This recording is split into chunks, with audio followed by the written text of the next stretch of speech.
Bismillahirrahmanirrahim. Assalamualaikum warahmatullahi wabarakatuh. Pertama-tama marilah kita panjatkan puji dan syukur kehadirat Allah Subhanahu wa taala. Shalawat beserta salam semoga tercurah limpahkan kepada Nabi Muhammad SAW. Juga tak lupa kepada para keluarganya, para sahabatnya, dan tak lupa kepada kita semua sebagai umatnya, insya Allah sampai akhir zaman. Amin ya robbal alamin. Anak-anakku yang ibu cintai sekaligus ibu banggakan, alhamdulillah pada kesempatan kali ini kita bisa berkumpul bersama meskipun secara tidak langsung dalam keadaan sehat walafiat untuk mengikuti kegiatan MPLS tahun pelajaran 2020-2021. Ibu ucapkan selamat datang kepada kalian di SMP PGRI Cipendei. Semoga kalian bisa mendapatkan ilmu yang bermanfaat selama menjadi siswa atau siswi SMP PGRI untuk bekal nanti kalian di masa yang akan datang. Sekali lagi, Ibu ucapkan selamat datang di SMP PGRI Cipendei yang kita cintai ini. Semoga kalian bisa menimba ilmu atau belajar di SMP tercinta kita ini dengan senang hati. Perkenalkan, nama ibu adalah Ibu Iha Sobiha. Ibu adalah salah seorang staf pengajar atau guru di SMP PGRI Cipendei. Kebetulan ibu mengajar mata pelajaran IPA untuk kelas 9 dan kelas 8, ditambah mata pelajaran matematika untuk kelas 7, tetapi hanya satu kelas.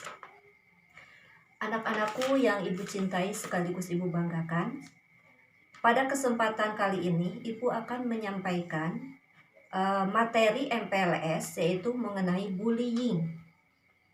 Mungkin kalian sudah tidak asing lagi mengenai kata bullying atau bully, baik di lingkungan tempat tinggal kalian, baik itu dari media sosial, dari media elektronik, kemudian dari televisi, dari lingkungan tempat kalian, dari sekolah. Mungkin kita sudah tidak asing lagi mendengar kata bullying atau bully. Bahkan mungkin kalian pernah menjadi korban bullying atau mungkin kalian sebagai pelaku bullying. Nah, sebetulnya apa itu bullying? Ya, di sini ibu akan memaparkan apa itu bullying. Yang pertama, ibu akan menjelaskan mengenai pengertian bullying. Kemudian yang kedua, jenis dan bentuk bullying. Yang ketiga, ciri pelaku dan korban bullying. Yang keempat, akibat atau dampak bullying. Ibu akan menjelaskan satu persatu dari materi tentang bullying itu, dimulai dari yang pertama adalah pengertian bullying. Bullying adalah suatu tindakan atau perilaku yang dilakukan dengan cara menyakiti dalam bentuk fisik, verbal atau kata-kata, atau emosional oleh seseorang atau sekelompok orang yang merasa lebih kuat kepada korban yang lebih lemah fisik maupun mental secara berulang-ulang tanpa ada perlawanan dengan tujuan membuat korban menderita. Nah, itu adalah pengertian dari bullying. Jadi ibu ulangi lagi sekali lagi bahwa bullying itu adalah merupakan suatu tindakan atau perilaku yang dilakukan dengan cara menyakiti dalam bentuk fisik, verbal oleh sekelompok orang atau oleh seseorang yang lebih kuat yang dilakukan terhadap korban yang lebih lemah secara fisik maupun mental secara berulang-ulang tanpa ada perlawanan dengan tujuan membuat korban menderita. Kemudian yang kedua, jenis-jenis bullying. Ya, di sini ada beberapa jenis bullying, diantaranya ada 4. Yang pertama, bullying secara verbal atau secara kata-kata. Bullying dalam bentuk verbal adalah bullying yang paling sering dan mudah untuk dilakukan. Contohnya, memaki, kemudian menghina, menjuluki, meneriaki, menuduh, menyoraki, menebar gosip, dan memfitnah. Itu adalah contoh-contoh daripada bullying secara verbal atau kata-kata, ya. Jadi secara verbal atau secara kata-kata, sekali lagi, bullying itu diantaranya adalah kata-kata makian. Makian, tahu kalian makian? Ya, bahwa memaki orang atau memaki teman kita itu merupakan suatu tindakan bullying secara verbal. Kemudian menjuluki yang tidak baik. Contohnya, kamu misalkan seperti ini, seperti kayak kalau misalkan orang gendut, ya, kamu orang gendut, kamu orangnya kurus misalkan. Nah, itu adalah menjuluki. Kemudian meneriaki dengan kata-kata yang kurang pantas, itu juga bullying secara verbal. Menuduh, ya, menuduh itu merupakan suatu perbuatan bullying secara verbal juga, menuduh. Kemudian yang kedua, bullying secara fisik. Nah, bullying secara fisik paling tampak dan mudah untuk diidentifikasi. Contohnya adalah memukul. Memukul teman sendiri itu merupakan tindakan bullying secara fisik. Kemudian menendang, kemudian mengangkat kaki, nah, kemudian melempar seseorang atau teman kalian dengan buku misalkan atau dengan pensil, itu merupakan suatu tindakan bullying secara fisik, ya. Mencekik leher kawan atau teman, ya. Kemudian menggigit, nah, menggigit biasanya pakai gigi, ya, itu menggigit. Nah, itu juga tidak boleh karena merupakan suatu tindakan bullying secara fisik. Kemudian mencaci, mencakar, mencakar, ya. Kemudian yang ketiga, bullying secara relasional. Itu dilakukan dengan memutuskan hubungan sosial seseorang dengan tujuan pelemahan harga diri korban secara sistematis melalui pengabaian, pengucilan, dan penghindaran. Jadi kalau misalkan ada teman kalian yang merasa dikucilkan oleh kalian, itu berarti secara tidak langsung kalian sudah membulinya secara relasional, ya. Kemudian yang keempat, bullying secara elektronik.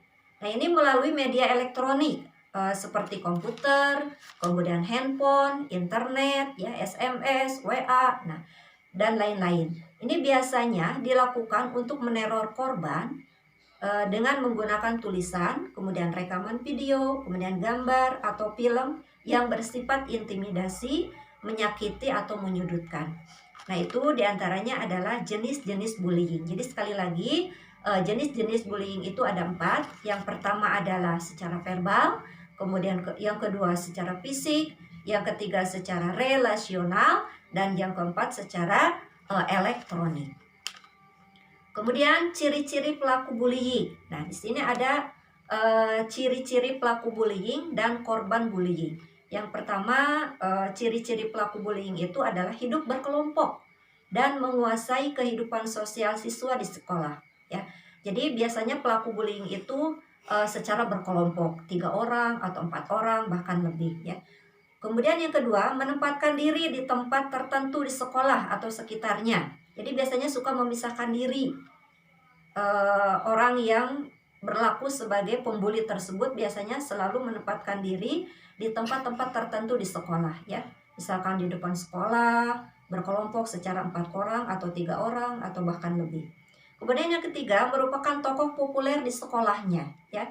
Biasanya pelaku pembuli ini merupakan tokoh yang populer atau napi tenar atau napi dikenal, ya, di sekolahnya. Kemudian yang keempat, gerak-geriknya seringkali dapat ditandai, yaitu sering berjalan di depan, kemudian sering menabrak temannya, kemudian berkata kasar, menyepelekan atau meremehkan orang lain atau temannya.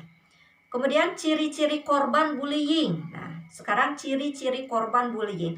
Kalau tadi ciri yang membuli, sekarang adalah korbannya, korban yang dibully. Satu adalah korban terlihat lebih tidak cerdas daripada yang membuli, ya. Biasanya secara akademis korban tersebut terlihat lebih tidak cerdas atau kurang di dalam akademiknya. Kemudian korban terlihat lebih memilih hubungan erat dengan orang tuanya. Kemudian yang ketiga, memiliki kepercayaan diri yang rendah dibandingkan dengan orang yang membulinya, karena dia menganggap dirinya itu adalah bodoh dan tidak berharga. Kemudian yang keempat, secara fisik korban adalah orang yang lemah, ya. Itu merupakan ciri-ciri daripada korban bullying. Nah, kemudian yang terakhir ini adalah ada akibat bullying. Jadi, akibat bullying itu yang pertama adalah bisa menimbulkan depresi atau secara mental ya, karena mengalami penindasan. Kemudian menurunnya minat belajar. Orang yang biasanya dibully atau korban bullying biasanya minat belajarnya itu akan menurun ya, tidak mau mengerjakan tugas-tugas yang diberikan oleh bapak dan ibu guru. Nah, itu akibat dari bullying ya. Anak-anakku yang ibu cintai sekaligus ibu banggakan, mungkin itu sekilas mengenai materi tentang bullying. Nah, sekarang kalian sudah tahu apa itu bullying, kemudian bagaimana jenis-jenisnya, kemudian bagaimana ciri-ciri dan korban, serta bagaimana dampaknya terhadap bullying. Ibu berharap semoga kalian tidak menjadi pelaku bullying, bahkan korban bullying sekalipun, karena seperti yang sudah ibu jelaskan tadi, bahwa bullying itu merupakan tindakan yang tidak baik ya, yang akan berpengaruh tidak baik pula dalam kehidupan kita selanjutnya di masa yang akan datang. Jadi ibu berharap stop bullying di sekolah kita, jangan ada lagi bully membuli ya di antara sesama teman, karena bullying itu tadi merupakan suatu tindakan yang tidak baik ya, yang akan menimbulkan dampak yang tidak baik pula untuk kehidupan kita yang akan datang. Tidak ada lagi kekerasan di sekolah kita, stop bullying, karena kita semestinya sebagai sesama manusia itu kan harus saling menyayangi, harus saling mengasihi, harus saling menghargai satu sama lain agar tercipta suatu kehidupan yang aman, damai, tentram, khususnya di antara kita sebagai warga sekolah. Mungkin itu saja yang bisa ibu sampaikan pada materi MPLS kali ini.